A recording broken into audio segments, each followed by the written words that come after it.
各位好，又係我哋世紀21每週小我短評嘅時間。黃大仙竹園北村一個631尺嘅單位，以220萬自由市場價成交咗，大約唔到3500蚊左右。呢個係香港歷史以嚟咧係公屋一個創咗新嘅高價嘅。咁而家大家關心啦，就係究竟公屋係咪都會成為呢係市場熱捧嘅對象呢？亦都係唔係話值得炒下公屋呢？咁樣？今日同大家傾下嘅。嗱其實呢，公屋呢啲係轉咗喺私人業主手上嘅公屋呢，亦都係香港整體住宅樓市一個不可分割嘅部分。早年呢，係因為租置計劃嘅時間呢，令到部分呢居屋係落入咗私人業主嘅手上，而呢一批嘅公屋嘅單位呢，亦都喺近期市道活躍嘅時候呢，係成為咗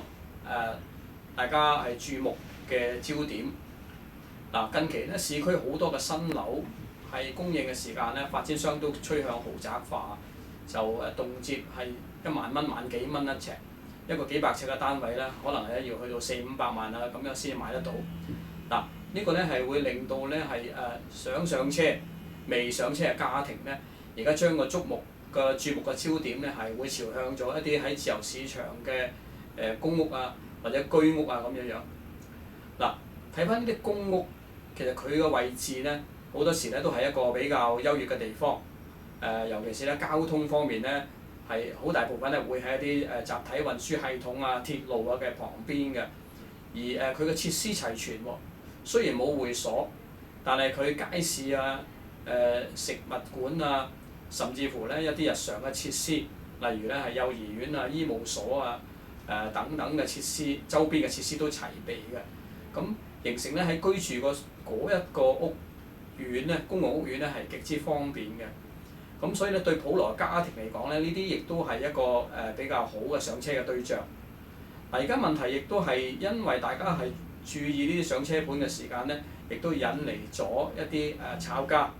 睺準咗，因為呢啲公屋個銀碼比較細，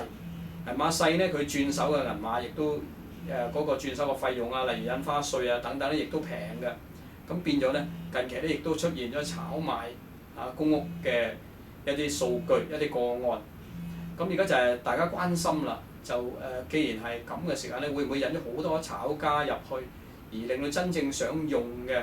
就用唔到咧咁樣？喺呢處咧就我覺得未來嘅專注點咧，尤其是當市場上邊喺一段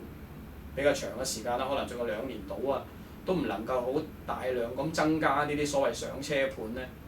而想上車嘅家庭咧，唯有仍然係睇翻呢啲自由市場嘅公屋啊、居屋啊等等㗎啦。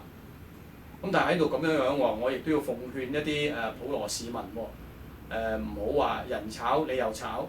點解呢？因為買任何嘅樓宇始終係有風險嘅。一來政府未必話見到你去炒公屋都坐視不理，可能會出手㗎。而第二方面呢，